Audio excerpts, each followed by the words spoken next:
And Andre, on behalf of Rock Nation, we could not be more proud of you. Great job tonight.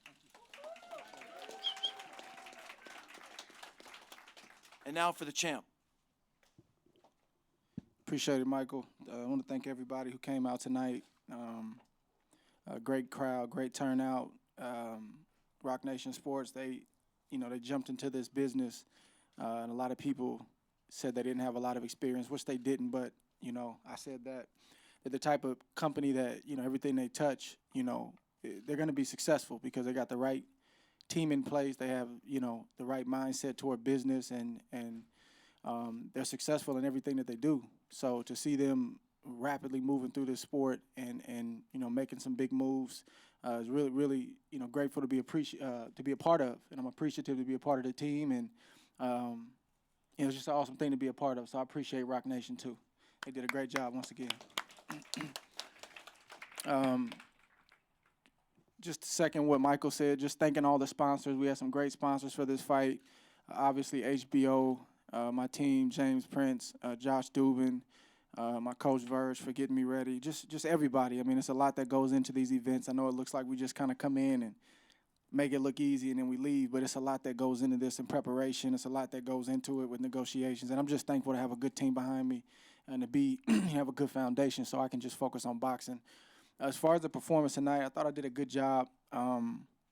Alexander Brand was not the top guy on my list. I knew he was going to be very, very, very awkward. He's not necessarily, doesn't fight like Kovalev at all. But at the same time, it's a good guy to fight because you have to stay alert at all times. He's a veteran. I had to exercise some patience tonight because I wanted to get him out of there very, very bad. But at the same time, you got to be smart because he's literally closing his eyes and swinging for the fences and hoping he lands something. And this is professional boxing with small gloves on, so anything can happen. He caught me a couple times, but nothing that was, nothing that buzzed me or anything like that. But you just got to stay alert. And I was trying to push. But, I wasn't able to get the knockout tonight. But I'm thankful I got the win. I'm excited about November, and I'm coming to get those belts.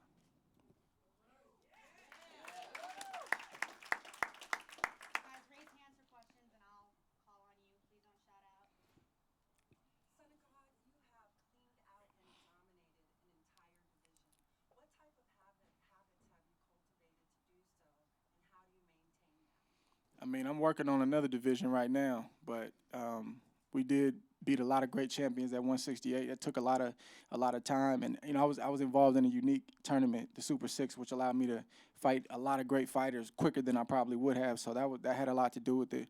And now I'm hitting reset. I'm starting over. So, at 20, I have 20. It'll be 22 years in the sport this December.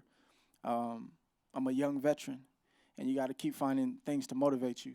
And my motivation is to be a multi-divisional champion, to be one of the all-time greats, and to whatever you say about me, you'll never be able to say I didn't fight the best. And that's what I want my legacy to be, and to walk away from this sport at the right time and then try to give back the best way that I can.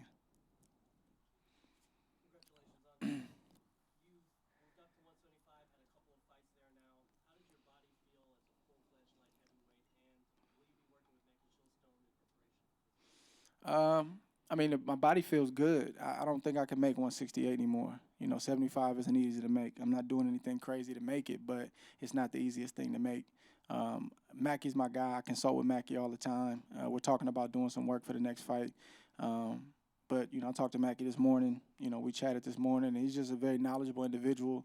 I think Mackey's almost 70 years old, if he's not 70 years old. This man gets up at 5 in the morning. He'll show you his six-pack if you want to see it. The man is phenomenal. He motivates me, and I love being around him. I love talking to him. So we're talking about doing something for the next fight.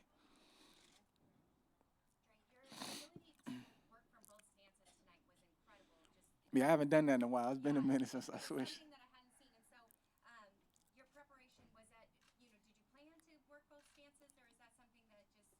It's my wife, man.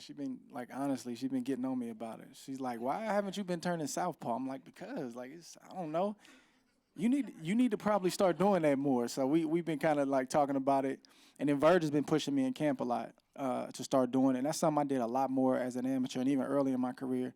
And I couldn't tell you why I got away from it. I don't know. But, it's something that's natural. I'm naturally left-handed. Virgil turned me around when I was a kid. So I feel very comfortable from that stance. I have a very strong left hand, and it's something I got to keep doing because it's very effective. Thank you. Hey, Andre, speaking of which, I was just curious if you could talk further about preparing for a guy like Alexander Grant. Because to me, he doesn't really resemble anybody else out there other than maybe Sam Solomon or Yeah, something like it's a good comparison. that. So, can you talk about preparing for a style like his? I mean, you try to get we had good sparring. We had some different looks. I think the key is different looks. We had some tall guys. We had, several guys that were his height that fought similar. Who, were tough and threw wide punches and hard punches. And you do the best you can to get guys that are compatible and guys that are similar. But it's like I told the HBO crew yesterday. This wasn't the top guy on my list. He's a very awkward guy. I expected actually it to be an ugly fight, and I expected him to be doing a lot more mauling and holding. But I said I have to figure it out. Like a top fighter, you have to figure it out. There's no excuses. Like if I'm fighting a brawler, a short guy, a rangy guy, if you want to be the best, you have to find a way. So we found a way tonight. I wanted to get a knockout. I wanted to stop him. I wasn't able to do that, but I am happy I got another 12 rounds under my belt. Thank you. My name is Tone with T1 Visuals. You think after the Sergey fight, will you still, if you're successful, are you still going to continue to fight at the Oracle, or the rest of your fights are going to be towards like Vegas or the Parkinson's? I'm never abandon Oracle. I think we're able to take care of our business in November. We're just gonna be in a stronger position. That's all that means. And of course, it's a business aspect of it, but my team knows how I feel about my hometown and my home area. I'm gonna never abandon Oracle ever, and I'll never apologize for fighting here either. I won't do it. So looking at some of the younger boxers like Devin Haney, what type of advice would you give them to stay the distance? As far as just their career, um, it's tough. I just try to give advice if it's asked of me. I don't know if I ever have an official role in this sport like a promoter or a manager. I don't know. I kind of struggle with that. I don't know if that's something I want to do, but I have been, and I want to continue to be a guy that's available for somebody to call, somebody to pull to the side and talk to. And it's been amazing how some of the trials I've been through, through boxing has, it wasn't just for me. I've had so many people call me, send me contracts, and I'm like, listen, I'm not a lawyer. I can't read this, but I can get it in the right hands. And just ask me my advice because they know I've weathered the storm and got through things like that. So I just try to give advice wherever I feel is needed. I don't try to bombard guys because my way is not necessarily right for them. But a guy like Devin Haney, he's on the right track, and he's ahead of the game because he has a father who is leading him in the right direction, who's helping him. He's listening to his dad. So that's more than half the battle. So a kid like Devin is gonna be just fine, and if he stays focused, which I believe he will, he's gonna be a champion for a long time.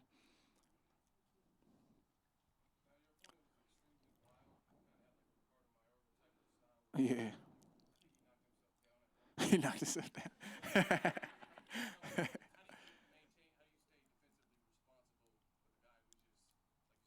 Yeah, it's mental. It's just staying alert. It's just staying alert. I got pretty good instincts in there, and a couple punches he threw, I was like, wow. Like yeah, like you really think you gonna hit me with that? That's how you feel? But that's who he is. Some of the uppercuts and some, and Virgil's pressing me. He was like, "Come on, son, let's get it." He wanted me to get the rounds and try to get him out of there inside of 10. He wanted the rounds for sure, and I tried, man. And I'm really hard on myself, man. I'm a little disappointed I didn't get that, but I tried. I tried, but at the same time, like you said, I got to be defensively responsible because if he catch me with something stupid, everybody's faces are gonna look a lot different out there at this press conference right now. You had him Ward, and then you got the fight's off in November, and how you feel about that? And I didn't want to answer those kind of questions, so I just tried to be smart.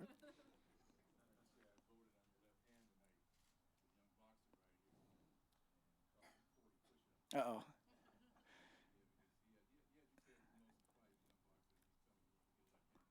Yeah.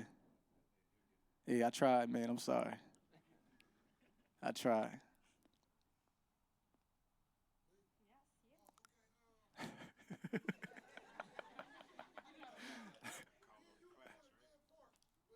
You the 22nd or 24th? Okay.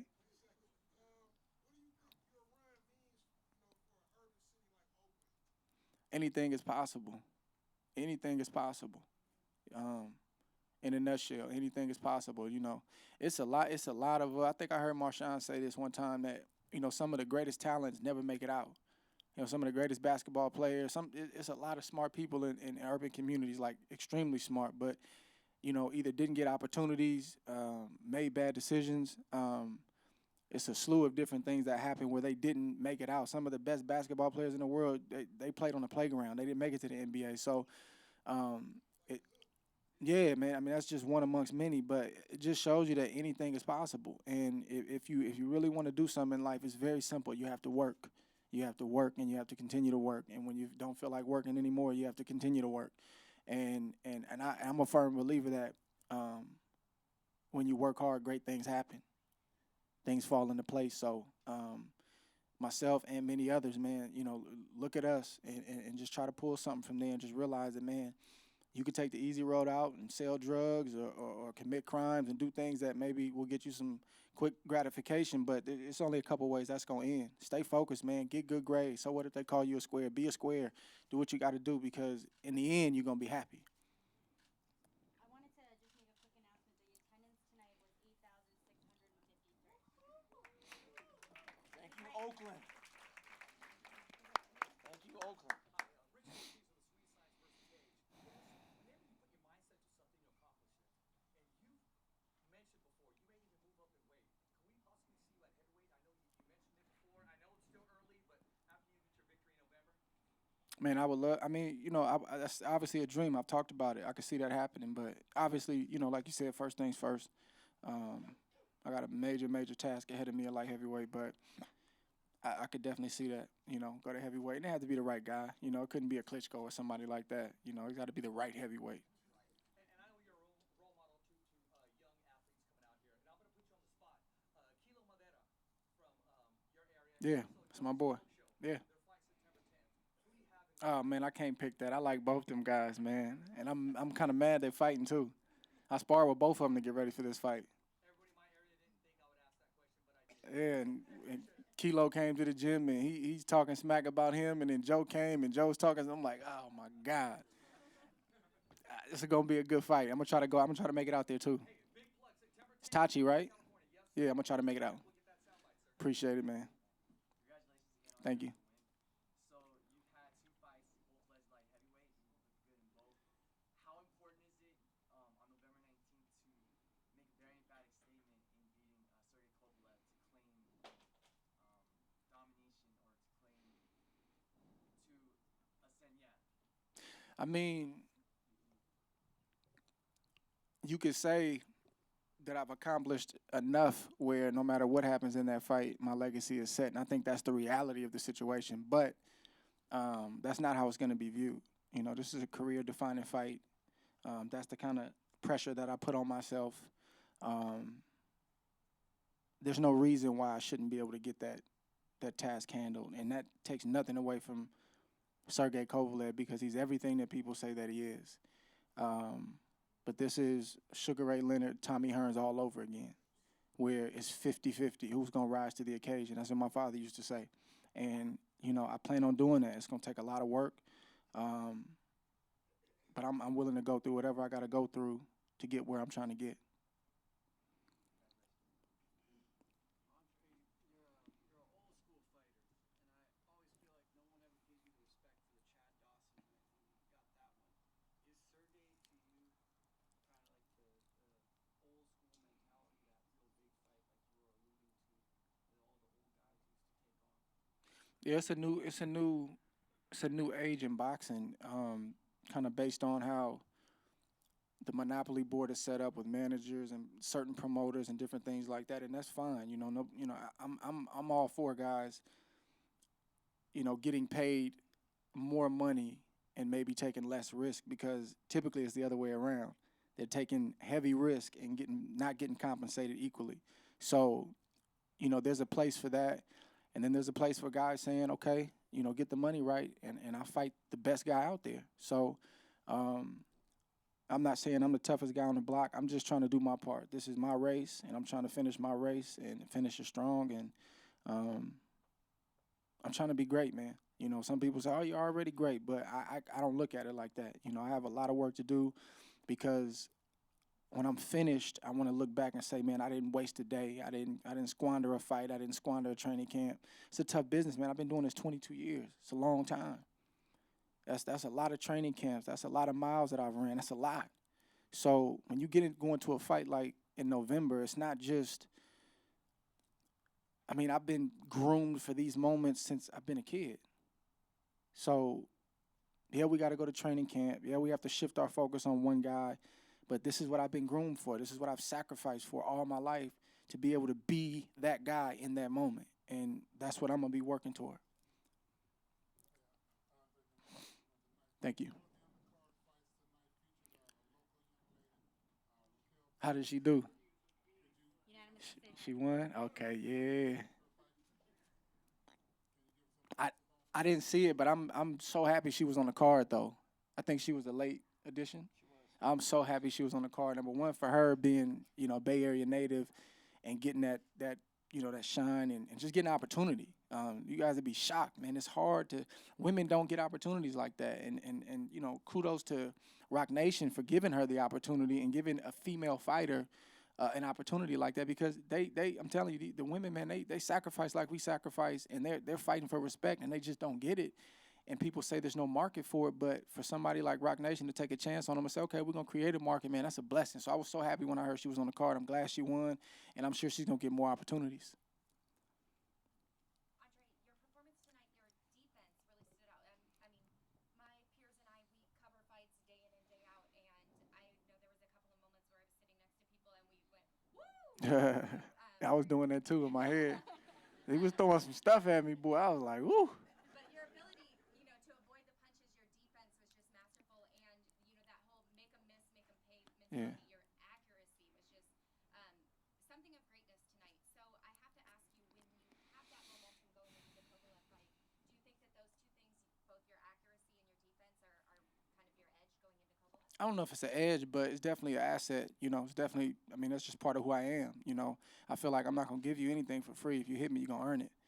That's the way it's got to be. I'm not a punching bag. I got great legs, and I'm going to use them. And I don't run. I'm not a runner, but it's about angles and, just inches. And as you get older, you saw in Floyd's career, like, he moved a lot early.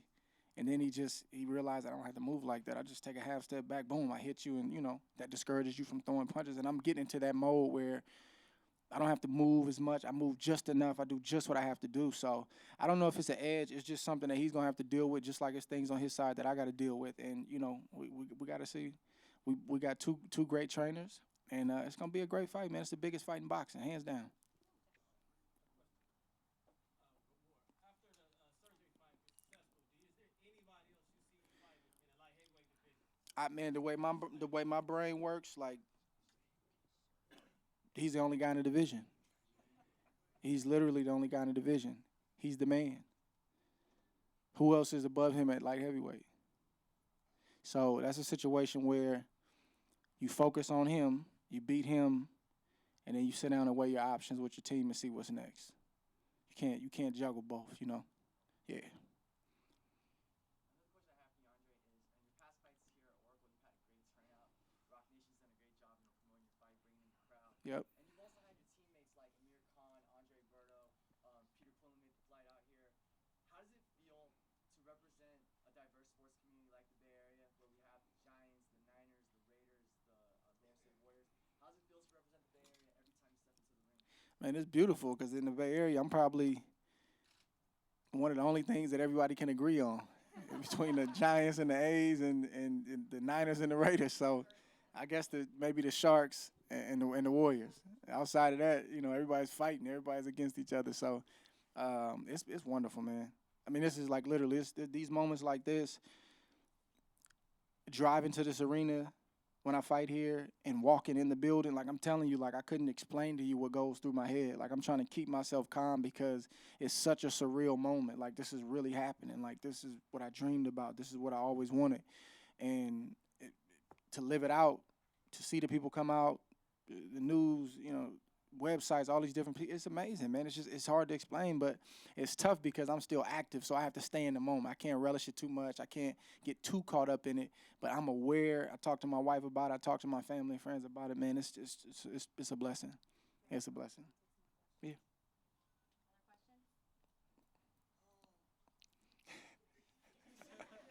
That's my brother right there. We a day apart. We a day apart.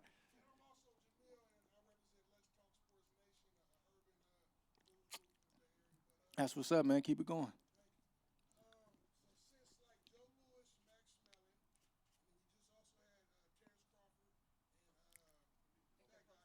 Post off.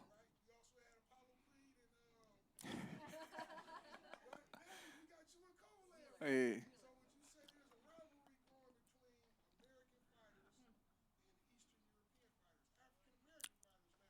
I don't know about African American fighters, but I mean the Eastern European fighters are here.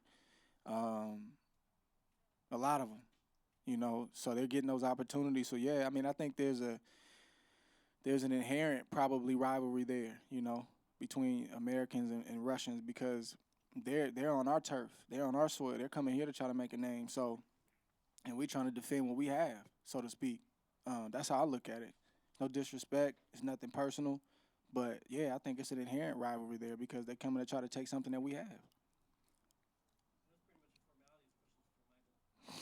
Can we formally announce that the fight's going to take place November 19th at T-Mobile Arena? We haven't decided yet. We hope to have that resolved, within the next couple of days, maybe sometime next week. But that's a decision that Main Events and Rock Nation will make, together. But we're not in a position to name the venue at this point. What we do know, it's on November 19th on HBO pay-per-view, and sometime next week we'll give some more information. Are there contracts that have already been signed to some extent? No. When people ask me what your style is, I always say, well, I think you're the antithesis to whoever you step in the ring with. I like that. I'm curious, who would you compare yourself to historically for that? I think I'm a combination of Roy Jones, Bernard Hopkins, and Floyd Mayweather. And that may sound arrogant, but no. I'm just saying, like, those are guys that I really study, and that's who I have in my style. And obviously Andre Ward.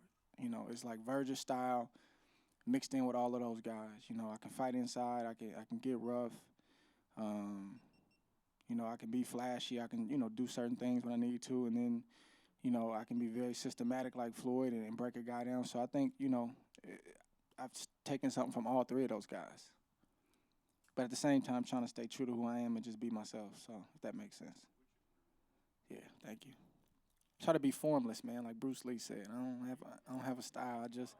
I'm what I need to be when I need to be it, And it's funny because people try to tag me like, oh, he's a technical fighter. Oh, he's a slick fighter. Not really, man. It's a lot more going on in there than just being slick.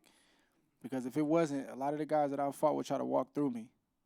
I fought some of the biggest punchers in my division, and if I wasn't hitting hard and I didn't have nothing to offer, trust me, they'd be walking. It's funny, the same thing they say about Floyd. Oh, he can't hit. Somebody's putting them knots on them guys' head.